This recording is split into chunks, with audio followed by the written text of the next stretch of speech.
Rosemary. The rosemary herb is one of the beneficial herbs for the scalp.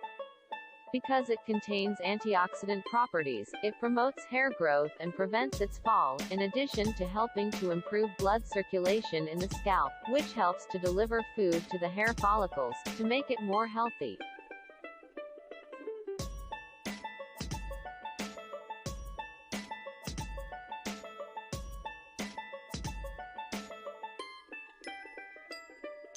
The ingredients: 2 or 3 sprigs of rosemary, 2 cups of hot water.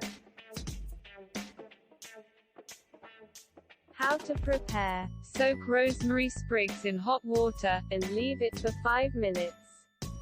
Leave the rosemary soaked until it cools, then strain, and apply to hair. Wash the hair well with shampoo.